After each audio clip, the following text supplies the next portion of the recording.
Hello, and thank you for being here. The story I'm about to tell, well, it's about a time when my life felt very heavy, a time when my mind was filled with stress, and I felt quite alone with my worries. We all have those quiet battles, don't we? The ones that nobody else seems to see. That's why I wanted to mention a beautiful book I found called Real Prayers for Real Life. It's filled with short, simple, honest prayers for those very days. Prayers for peace when you're anxious, or words of strength when your spirit just feels tired. It's like a friend you can keep by your chair for the quiet moments. I just wanted to share that in case any of you are carrying a heavy heart today. You'll find it in the pinned comment below. And now, here is my story. The house in Raleigh was finally quiet. It was 10 o'clock on a Tuesday morning. I just finished paying the bills online, my electric, my water, and I was looking at the last of the azaleas blooming outside my kitchen window. It was peaceful. Then the phone buzzed on the counter. The screen lit up. Willie. My chest tightened, just like it always did. It's a terrible thing when a mother's first feeling, before love, is dread. I let it ring twice before I picked it up, trying to get my voice to sound normal. Hi, honey. Hey, Mom. You busy? I could hear noise in his background. A car door, Lindsay telling their daughter, Nora, to be quiet. He was in the car, on the move. He was always on the move. Just making a cup of tea. What's on your mind? I said, wiping a counter that was already clean. Oh, not much. Just wanted to see how you were. How's the clinic? Same as always, I said. Old files, new files. Everyone's fine. There was that little pause, the one I knew so well. It was the breath he took right before the ask. So, Mom, the reason I'm really calling is Lindsay and I found a new place. It's perfect. I stopped wiping the counter. I just stood there, cloth in hand. A new place? Willie, what happened to the apartment over by the farmer's market? You've only been there a year. Oh, he said, his voice suddenly casual. Too casual.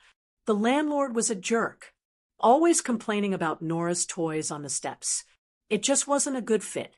This new place is closer to Lindsay's job, and it's in a much better school district for Nora. He's selling it. When he's selling something, he talks fast. Anyway, Mom, the only thing is, the application is a little tough. My credit is still recovering from that old medical bill, and Lindsay's hours got cut. We just need a co-signer, just to get our foot in the door.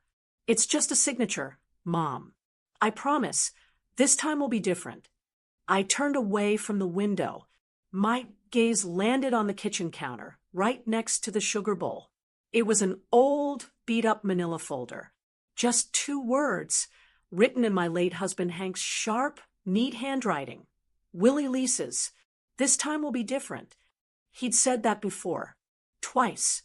The first time, it was just a fresh start after he and Lindsay got married. The second time, it was for a better neighborhood for Nora. Both times, I was the one who got the calls from the collection agencies. Both times, I was the one left making frantic payments, so the late marks wouldn't turn into a judgment. My credit score, the one Hank and I had spent 40 years building, had dropped 47 points. I knew the exact number. I checked it every week, like picking at a scab. Mom, are you there? It's really no big deal. Just a formality. They just need it by tomorrow. I could hear the impatience in his voice now. The charm was fading. The kettle on the stove suddenly went from a hiss to a piercing, screaming whistle. The sound went right through me. It was too loud. Everything was too loud. My son's voice in my ear, the whistle in the kitchen, the pounding in my own chest. It all felt like pressure, pressing in on me from every side. I walked over and clicked the kettle off. The silence that followed was heavy. Willie, I said, and my voice sounded strange, even to me, softer than I expected. I heard you. You need a co-signer for a new lease. Yeah, Mom, that's it. I can send you the link right now. It'll take 5 minutes. He was already rushing to the close. He thought he had me. He thought it was just the same old dance. But something felt different this time. Maybe it was that folder sitting there. Maybe it was the fact that I'm 69 years old, still working part-time at the clinic just to make sure my own retirement holds. Maybe I was just tired of my stomach hurting every time the phone rang. I took a breath. Willie, I can't give you an answer right now. The silence on his end was loud. He hadn't expected that. What? Mom, the applications are due tomorrow. It's just, you always... I know what I've always done, I said, cutting him off, but gently. But this is the third time. Willie, I need to think about it this time. Think about what? He snapped, and there it was. The anger. It's me. It's your family. I know who it is, I said, and I need to think. I'll call you back. Goodbye, Willie. I hung up the phone before he could say another word. I didn't make my tea. I just stood there in the quiet kitchen, staring at that old manila folder. My hand was still resting on the phone. I felt a wave of guilt, sharp and hot. I'd hung up on my son, my only son. But underneath the guilt, there was something else, a little spark of relief. And that made me feel even worse. I finally picked up my lukewarm water, forgetting the tea, and walked over to the counter. I opened the manila folder. Hank's folder. My husband, Hank, was a man who believed in numbers. He wasn't flashy. He wasn't a big spender. He was a bookkeeper for a local hardware distributor for 40 years. He believed that numbers told the truth. Numbers don't lie, Lou. He'd say every tax season, his glasses perched on his nose, his ledger book open on this very table. You can feel any way you want, but the numbers tell you where you really are. He was proud of our life. We'd paid off our house in 22 years. We had 2 paid-for cars and a savings account he called the rainy day, and then some fund. Our credit score was pristine.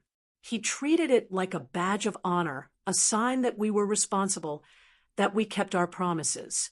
After he passed, I tried to keep everything just as he'd left it. I took over the bills, I kept track of the budget. I even started working part-time at the clinic just to stay busy and keep his rainy day fund safe.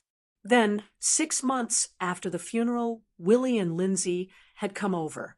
I was still in a fog.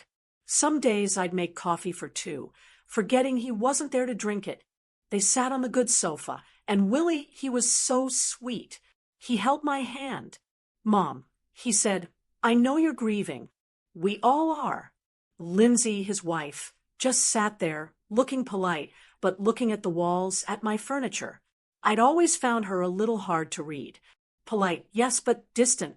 Willie, I said, is everything okay? Yeah, Mom, yeah. It's just, with Dad gone, we want a fresh start. We found this great little townhouse. It's perfect. It's just, my credit isn't great.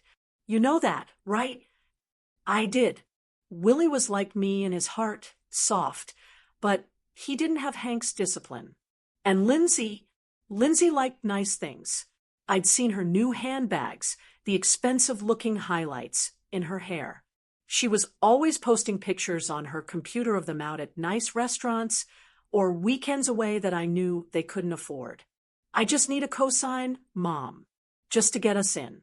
It's a fresh start for me and Lindsay. For Nora. How could I say no?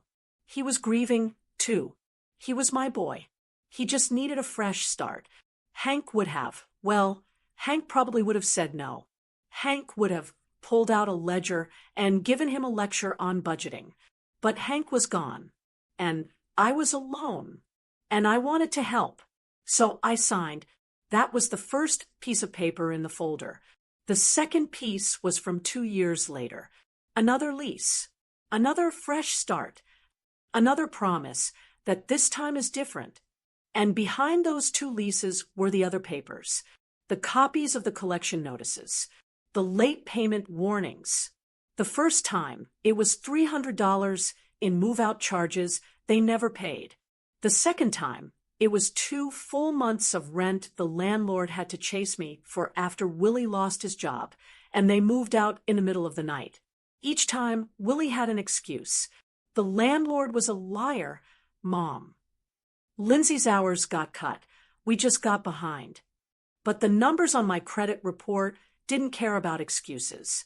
My beautiful 790 score, the one Hank and I had built, was now a 680. I'd been turned down for a new credit card last month, the one that offered travel points. I'd wanted to maybe visit my sister in Denver. The denial letter said, excessive obligations on shared accounts. I felt sick. I closed the folder. I couldn't look at it anymore. I went out the front door to get the mail, just to get some air. My next-door neighbor, Doris Mayfield, was wrestling with her garden hose. Doris is 75, a retired nurse, and has more energy than I've ever had. She saw me and immediately let the hose drop. "Louise Blum," she said, wiping her hands on her pants. "You've got that look." "What look?" "I just ate a bad clam. Look. But I know you didn't, 'cause you're too smart to eat shellfish on a Tuesday." I gave her a weak smile. "Just a tough morning, Doris. Family stuff." Doris nodded, her eyes softening. She'd been a nurse for 40 years. She'd seen it all. She didn't pry, but she didn't walk away either. "Family," she said, picking up her hose again. "The only people who can make you feel crazy and loved in the same 5 minutes." She started coiling the hose, then stopped and looked right at me. "You know, Lou, in the ER, we had a rule. You can't save a patient if you let them pull your own oxygen mask off. You just end up with 2 people who can't breathe." I must have looked confused, because she sighed and walked a step closer to her fence. "Lou," she said, her voice quiet but firm. "You can love your kids. You can love them till your heart bursts, but you can't love them and wreck your own peace. The two just don't go together. You wreck your peace. You ain't got nothing left to give him anyway." She patted the fence post. "You're a good woman, Louise. Don't let anyone make you forget it." She went back to her hose, and I went back inside with my mail. But her words just hung in the air, wrecking my peace. That's exactly what this felt like, and I was tired of not being able to breathe. I spent the rest of the afternoon trying to push the conversation with Willie out of my head. I went to the clinic, filed patient charts, and tried to focus on the numbers in my ledger, but my mind kept drifting. Doris's words about wrecking my peace were playing on a loop. I got home just after 5. As I was pulling my mail from the box, a familiar blue car pulled up to the curb. My stomach sank. It was Willie. He got out, and he was holding a plastic-wrapped bouquet of grocery store carnations. He walked up the path, putting on that nervous, charming smile he's had since he was a little boy trying to explain a broken window. "Hey, Mom." "Willie," I said, trying to keep my voice even. "This is a surprise." I wanted to apologize for being snappy on the phone," he said, handing me the flowers. "I was stressed. We're in a real jam, and I took it out on you. I'm sorry." The flowers felt heavy in my hand, like a little down payment, a favor that already felt like a bill. "You'd better come inside," I said. I put the carnations in a vase, even though they were the cheap kind that always smell like plastic. He sat at the kitchen table, the same one Hank used to do his ledgers on. "Look, Mom," he started, leaning forward. "I really want you to understand. This isn't like before. This apartment, it's a huge opportunity. It's right near Research Triangle Park. Lindsay's company has an office there, and I've got 3 interviews lined up next week. 3, Mom. This is it. This is us finally getting ahead." He was selling it hard. His eyes were wide, earnest. He was painting a picture of a new life, a responsible life, as he talked about the good schools for Nora and the professional tenants and how this time they'd finally build some savings, my mind went somewhere else. It went back 4 years. It wasn't a lease that time. It was a car. Willie's old car had died, and he couldn't get to his job.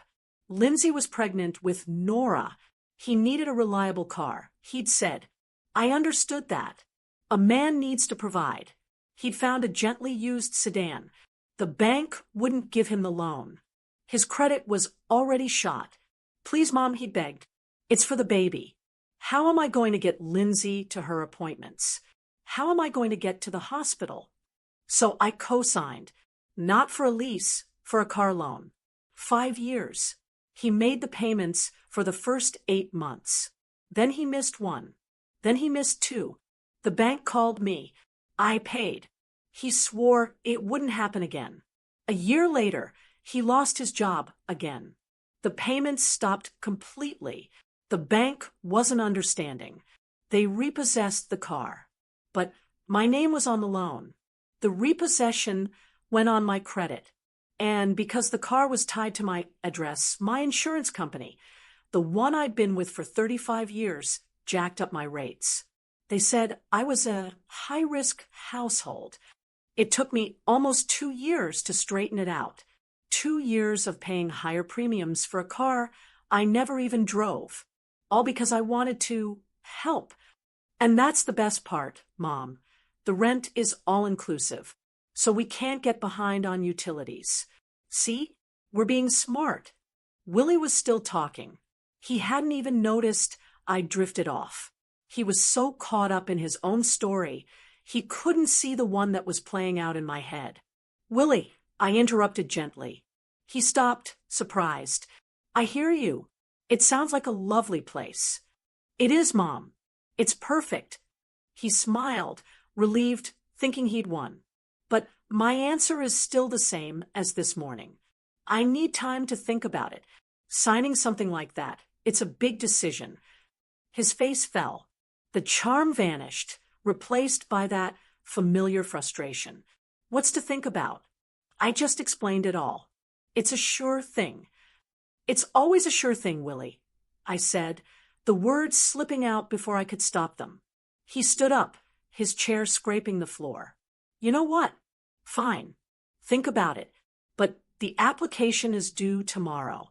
So if you decide you don't want to help your only son, well, that's on you.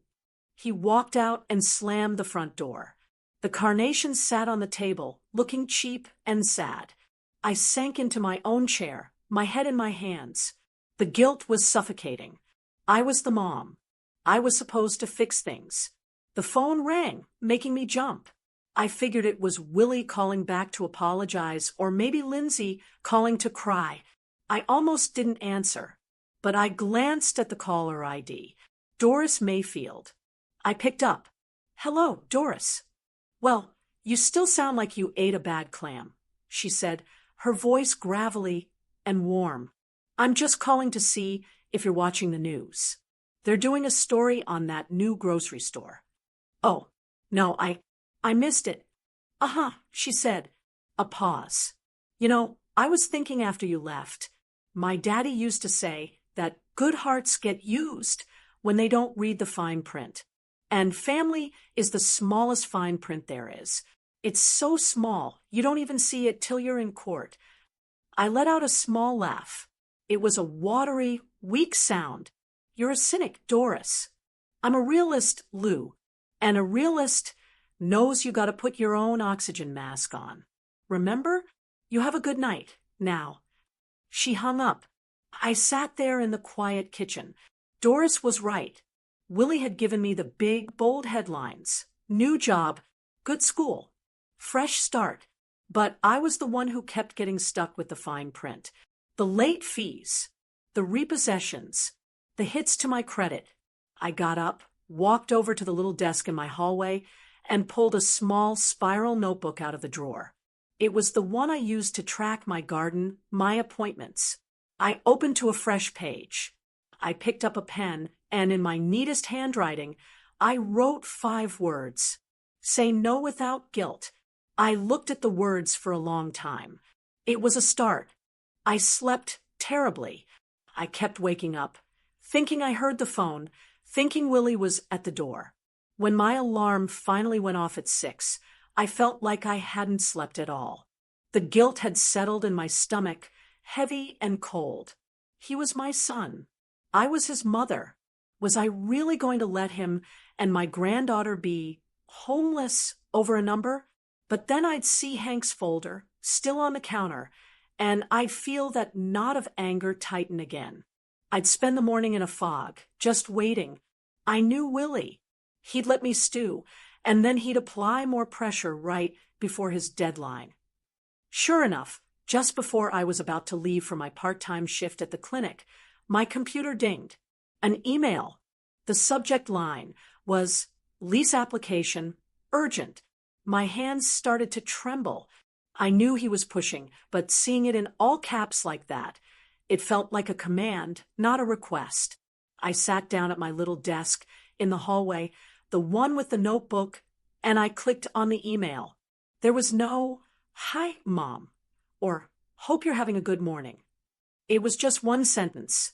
"Here's the form, Mom. I need it back in the next hour, or we lose the place." Attached was a PDF file. I clicked it open.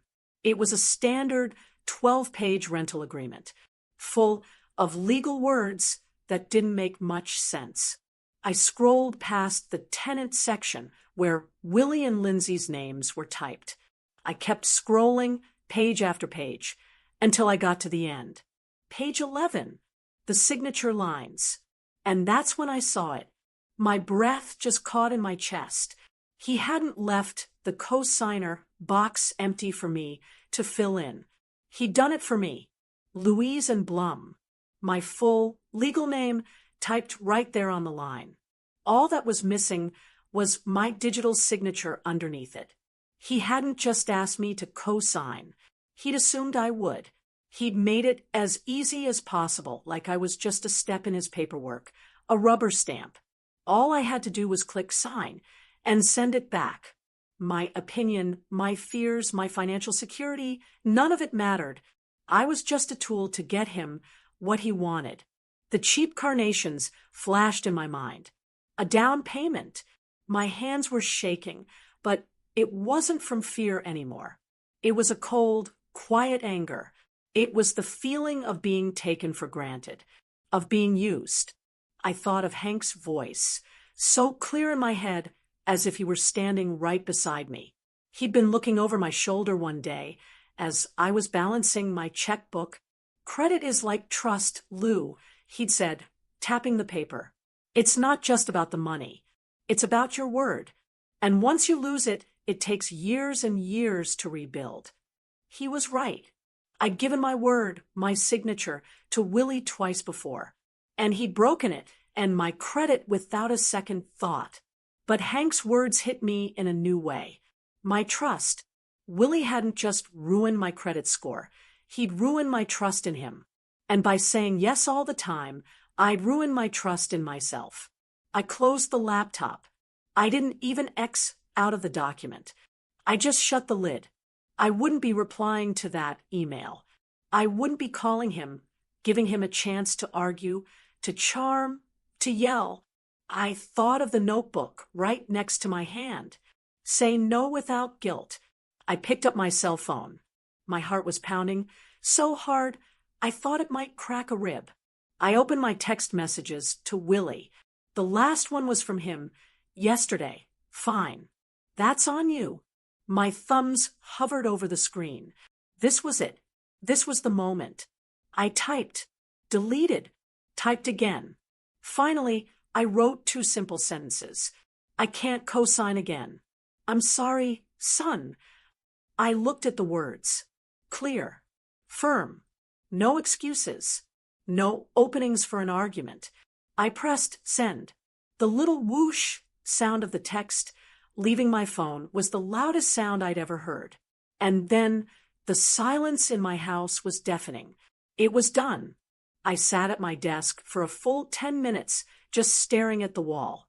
My stomach was in knots. I felt sick with guilt. A part of me screamed that I was a terrible mother, that I was abandoning my family. But underneath all that noise, for the first time in years, I felt a tiny, strange flicker. It was that little spark of peace. I hadn't just saved my credit. I was rebuilding my trust, the trust in myself. I hadn't even stood up from the desk. My thumb was still hovering over the send button, as if I could pull the message back. The little blue delivered receipt popped up under my text. Not even 30 seconds later, my phone didn't buzz. It screamed, a ringing so loud it felt like an alarm.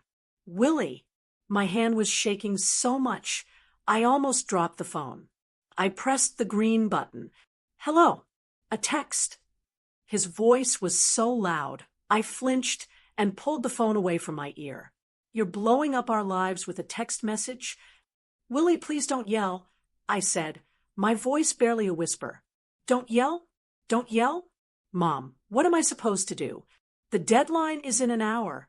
We're going to lose this place. You just don't care, do you? I do care. Honey, that's not the point. No, that's exactly the point, he shouted. You don't believe in me. You've never believed in me.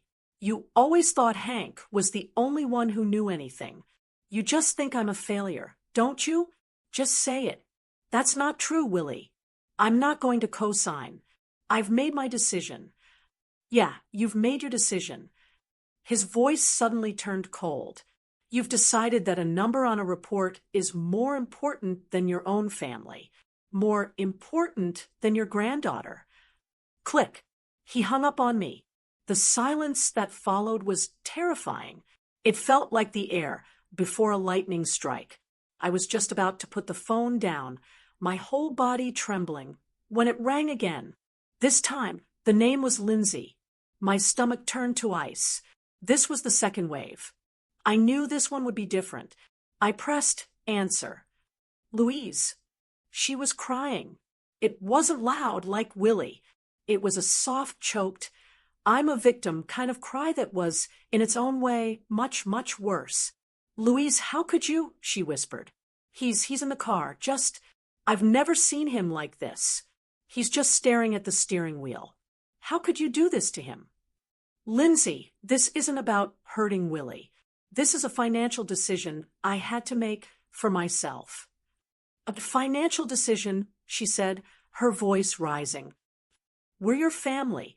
Nora's birthday is next week, Louise. Next Thursday. She's been asking every day if Grandma's coming to her party. I guess you don't care if you see your granddaughter, or if she even has a home to open her presents in. There it was, the final sharp twist of the knife. Using my granddaughter. My hands were shaking, but as she spoke, something strange happened. The guilt didn't vanish, but a cold, hard calm settled over it. It was like a layer of ice forming on a churning black lake. Lindsay, that is a cruel thing to say, I said, and my voice was steady. It didn't even sound like mine. Is it? She pushed back, the tears magically gone. Or is it crueler to leave your own family homeless over a silly number on a report? I am not leaving you homeless, I said, standing up from my chair. Willie's choices are making things difficult. Not me. I walked into the kitchen, the phone pressed hard against my ear. And since you brought up Nora, I've already sent her birthday gift. Lindsay was quiet. She was waiting for me to say I bought a doll or a bike. I just opened a $529 college savings account in her name. I said, my voice still cold and even. I put $500 in it to start. That's the only money I'll be sending from now on. It's a gift for her future. Dead silence on the other end of the line. I could hear her breathing, then a whisper, but this time it wasn't sad. It was sharp like a snake. You'd give that money to her, but not co-sign for her to have a home? I looked at the ugly carnations still sitting in the vase on my counter. I thought of my husband's ledger.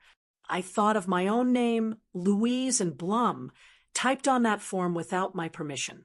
One is a gift, Lindsay, I said softly. The other is a risk I can't take anymore.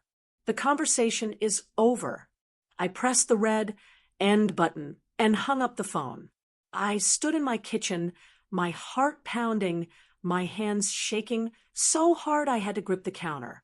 I felt awful. I felt powerful. I felt like a terrible mother. I felt like I could finally breathe. I walked back to my desk, to that manila folder. I pulled out the last denial letter from Willie's second apartment. I needed to see it. I read the line from the landlord, my eyes blurring. We are terminating the lease due to non-payment. Your co-signer, Louise Blum, will be held responsible for the $2,800 in back rent and damages. I called Doris. She picked up on the first ring. Louise Blum, you sound like you just got off a roller coaster. Something like that, I said, my voice shaking. The kids. There was a long pause. I heard her take a breath. Well, she said, in her no-nonsense nurse voice, they'll be mad till they grow up. You just grew up first.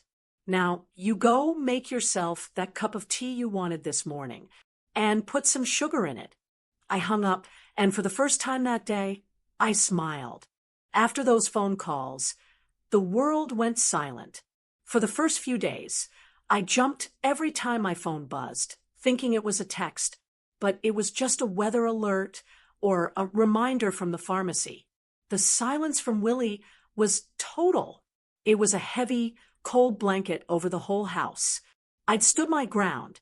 I'd won the battle, I guess, but sitting alone in my kitchen, it felt a whole lot like losing. A week went by. Then, too, I found myself making excuses to check my phone just to make sure it was working. I'd call my own landline from my cell phone just to hear it ring. It always worked. He just wasn't calling. Then, a Thursday came. I knew what day it was. I'd had it marked on my calendar for months. Nora's 8th birthday. In the past, I'd be over at their house by now, blowing up balloons, helping Lindsay frost a cake. I'd have a big, awkward, brightly wrapped present that Nora would tear open. This Thursday, I sat at my kitchen table, staring at the calendar. No call, no text, no invitation to the party. I didn't even know if they had a party. I had sent the card with the notice about the college fund, but I never heard if they even received it. This was the real cost. It wasn't the yelling or the anger. It was the silence. It was the empty space where my granddaughter's birthday party was supposed to be. I felt the ache of it, sharp and deep. I was being punished. I was in a timeout like a child, and a part of me, a deep motherly part, just wanted to call and say, I'm sorry, I'll sign it. Please just let me come to the party. But I didn't. I thought of Hank. I thought of my name typed on that form. So I did the only thing I could do. I got up, got dressed, and went to my volunteer shift at the church food pantry. I spent 3 hours sorting cans of green beans and bags of rice. I talked to the other ladies. We laughed about a funny-looking donation of pickled eggs. And for those 3 hours, I didn't think about Willie. I started doing more of that. I took on an extra shift at the clinic. I joined the library's evening walking club. I started organizing Hank's old office, a job I'd been putting off for years. I was filling the silence, filling the space that all that worry used to take up. My life got quiet, but it also got simpler. There were no surprise phone calls, no financial emergencies, no dread, just my work, my walks, my garden. One Saturday, a man from our church, Mr. Henderson, who used to be a financial advisor, was holding free retirement checkups. I signed up. I figured I needed to know what damage I'd already done. I sat down with him in the church basement, my old manila folder in my lap. I was embarrassed. I felt like a child going to the principal. So, Louise, he said kindly, what are we looking at? I explained it all. The cosigns, the late payments that weren't mine, the repossession. He nodded. He didn't judge. He just typed. Then he pulled up my credit report on his computer and turned the screen toward me. Well, Louise, he said, you've taken some hits, that's for sure. But look here. He pointed to the number at the top. It wasn't great. It was still a 680. But then he showed me something else. A little green arrow pointing up. You're not tied to any new bad debt, he said. That last landlord, the one you paid the $2,800 to, he marked the account paid in full. That was good. And since you've refused to sign on to a new lease, your debt-to-income ratio is actually looking better. You've stopped the bleeding, Louise. He smiled. This number, it's going to go up. Slowly, but it's going up. You're doing the right thing. You're rebuilding. I stared at that little green arrow. Rebuilding. I realized I wasn't just rebuilding my credit score. I was rebuilding me. Every can I sorted at the pantry, every evening walk I took, every time I didn't jump at a phone call, I was rebuilding the piece that Willie and his problems had wrecked. I was rebuilding my life on my own terms. I walked home that evening. It was getting dark. The air was cool and crisp. My house was dark, but it didn't feel lonely. It felt quiet. It felt earned. I sat on my porch, and I thought, peace is a funny thing. It's not loud like joy. It's not exciting like a new adventure. Peace just shows up quiet when you've finally made room for it. And you know it when it does. It had been almost 2 months since the phone calls. 2 months of silence. I'd settled into my new, quiet routine. The ache was still there, but it was duller now, a scar instead of an open wound. My little green credit arrow was still ticking up. I was okay. It was a Sunday afternoon, one of those perfect, soft Carolina days in late autumn. I was on the sofa, reading a library book, the windows open to let in the cool air. Then a knock. Not on the door, but on the wooden frame of the screen door. Tap, tap, tap. My heart didn't jump with dread this time. It just paused. I wasn't expecting anyone. Doris was at her sister's. I got up and walked to the front door, and my heart just about stopped. It was Willie. He was standing on the porch, his hands jammed deep into the pockets of his jacket. He wasn't holding flowers. He wasn't smiling. He looked smaller, thinner. He looked tired right down to his bones. His eyes were red-rimmed, and he was just looking at his shoes. "Hi, Mom," he said. His voice was quiet, raspy. "Willie," I said, my voice just as quiet. I pushed the screen door open. Are you all right?" He looked up at me, and his eyes were full of something I hadn't seen in a long time.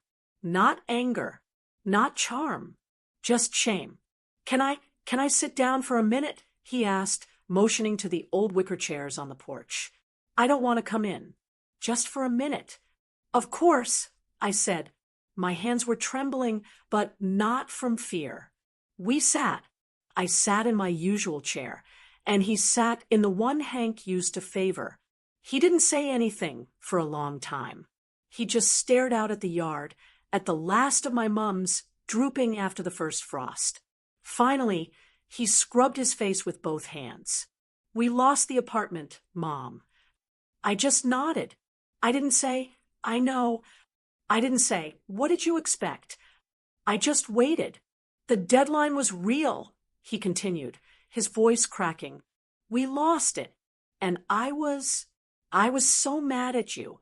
I blamed you for everything." He took a deep, shaky breath. "We couldn't stay where we were. The landlord was, well, he was a jerk, but we were also late on rent. We had to move. We found a place. It's not great. It's a 2-bedroom over by the highway. It's loud, and the school's not as good. Lindsay cried for a week. I felt a pang in my chest, not of guilt, but just sorrow, a mother's sorrow. "Willie," I started. "No, let me finish," he said, holding up a hand. "Please." So we moved, and we were dead broke. I mean, zero in the bank. And for the first week, I just sat there, furious. At you, at Lindsay, at my boss, at the world. And then, he said, Nora's birthday card came. The one you sent. He reached into his jacket pocket and pulled out the crumpled envelope. Lindsay didn't want to open it. She's still mad. But I opened it, and I saw the letter about the 529 plan. $500 for her future. He looked at me, his eyes wet. You sent her money for college, even when you thought we'd never speak to you again. Even when we were awful to you. I didn't say anything. I just kept listening. I started driving for one of those food delivery apps, he said with a dry little laugh. On nights and weekends. It's awful. People are demanding, the pay is bad. But it's cash. And I started putting it in a separate account. An emergency account. Like you and Dad always talked about. He finally turned in his chair to face me. We don't have cable anymore. Lindsay's learning to cook, really cook, not just by those meal kits. It's hard, Mom. It's the hardest thing we've ever done. But last night, we paid all our bills, and we had $120 left over. Left over, not owed. A tear rolled down his cheek, and he wiped it away angrily. I got up. I'll be right back, I said. I went into the kitchen. My hands were steady now. I didn't turn on the kettle. I got out the big glass pitcher, made a quick batch of sweet tea, and filled 2 tall glasses with ice. The clinking of the ice cubes in the glasses was the only sound in the house. It was a calm sound. I walked back out to the porch and handed him a glass. He took it, his hand shaking a little. Thanks. We sat there, sipping our tea. The sun was going down, painting the sky that pale pink and orange. It was so quiet. It wasn't the screaming, pressurized silence of the kettle boiling over. It was the calm, settled silence of the end of a long, hard day. Willie looked at his glass. I was so angry at you for so long, Mom. I felt abandoned. He looked up, and his eyes were clear for the first time in years. But I get it now, he said, his voice thick. You didn't abandon me. You just stopped letting me abandon myself. He took a shaky breath and corrected himself. No, that's not it either. I finally get it. You didn't stop helping me. You just stopped hurting yourself. My heart felt full. It was an ache, but it was a good ache. The ache of a bone that's finally been set right. Oh, Willie, I said, and I reached over and put my hand on his. That's right, honey. That's right. That Sunday on the porch, that was 3 months ago. Life has a new rhythm now. It's not the quiet, empty silence of those first few weeks. It's a softer, more peaceful kind of quiet. This past Saturday, I went back to the church, back to the basement. Mr. Henderson was running another one of his financial health workshops. I wasn't there for a checkup this time. I was just there to listen, to learn. He saw me on his way to the coffee pot. He came over, sat down next to me, and quietly opened his laptop. He didn't say anything. He just turned the screen to me. My score. It wasn't just a 680 with a little green arrow anymore. It was 715. It was a solid, good number. You're back in the game, Louise, he whispered, and he smiled. I smiled back, a real, genuine smile. It was a good number. But the funny thing was, it wasn't even the most important number in my life anymore. The most important number was 2. That's how many times a week I go over to Willie and Lindsay's new apartment. It's small, just like he said, and it's near the highway, so you always hear the trucks. But it's spotless. Lindsay has a budget chart written in her own neat handwriting taped to the refrigerator. Willie comes home from his day job and takes off his tie, and then he and Nora get ready for their mission, which is what they call his evening delivery route. My relationship with them has changed. It's not built on his need and my guilt anymore. I went over last night. I didn't bring my checkbook. I brought a baked ziti because I knew Lindsay had a long shift. Lindsay opened the door and she hugged me. A real hug. Louise, you didn't have to, she said. I know, I said. I wanted to. Willie was helping Nora with her homework at the tiny kitchen table. He looked up and smiled, a real, tired, grown-up smile. Hey, Mom. I'm not their emergency plan anymore. I'm just their family. I'm Grandma. I sat on the floor with Nora and we read a book. And I realized that this was what I wanted all along. This felt so much better than any thank you I ever got for signing a lease. Hank used to say that good fences make good neighbors. I learned that good boundaries make good families. They're not walls to keep people out. They're just lines showing people where you stand and showing them that you respect yourself. I used to think saying no meant turning my back. I felt like a monster, like a bad mother, a bad grandmother. But I see it so clearly now. Saying no to that lease wasn't me turning my back on Willie. It was just me finally turning toward myself for once. And that's the strange part. The moment I finally started respecting myself, my son started respecting me too. I know there are a lot of you out there in a situation just like mine. I read the comments. I know. So I want to hear from you. What about you? Have you ever helped too much, loved someone so hard that you paid for it later? What did you learn from it? And I have to ask, what did you think of that birthday gift? That college fund? Be honest with me. I really want to hear your story in the comments. This morning, I was sitting at my little desk in the hallway paying my bills. It's funny, I don't dread that task anymore. It's just a simple, quiet part of my Tuesday. Next to my computer, I still keep that small spiral notebook, the one I used to use for my garden. I picked it up and flipped through the pages, past tomatoes, water 3x week, and library book due Tuesday. And then I found the page. It was from that awful night, after Willie had come over with the flowers, trying to pressure me. One single line, written in my neatest but shakiest handwriting, say no without guilt. I stared at that line for a long time. It felt like it was written by a different woman, a woman who was a lifetime away. That line, it was like a life raft. It was hard and it was cold, but it saved me. It kept me from drowning in someone else's storm. But I'm not on that life raft anymore. I'm on solid ground. I picked up my pen, the same blue pen, and right underneath that old, hard line, I wrote a new one. Just 5 simple words, and mean it with love. Because that's the part I'm learning now. The no was just the boundary, but the love is what comes after. The love is the baked ziti I bring over for dinner. It's the book I read with Nora. It's the sweet tea I shared with my son, a son who is finally becoming a man. I closed the notebook, and just as I did, I heard the bang of the front screen door. I looked up, and my heart just leaped. Nora was tearing up the porch steps, her little backpack bouncing, her hair flying. "Grandma," she yelled, her voice all high and squeaky.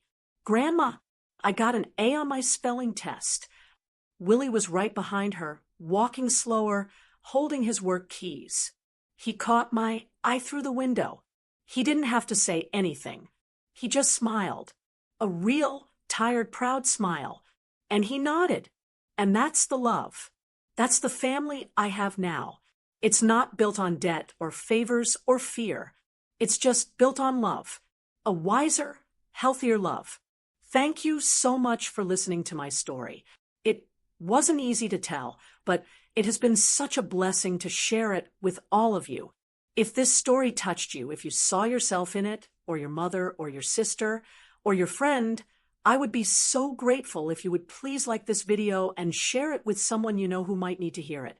And I meant what I said. I truly want to hear your story. Please leave a comment below. Your wisdom might be just the thing someone else needs to read today. If you'd like to hear more stories like this one, please be sure to subscribe to the channel. Lastly, remember to download this wonderful book called Real Prayers for Real Life. You'll find it in the pinned comment below. Now, if you like this story, go ahead and click on the next video appearing on your screen, because in it is a story of betrayal and revolt like you've never seen before on Her Kindle Stories. Thank you for listening.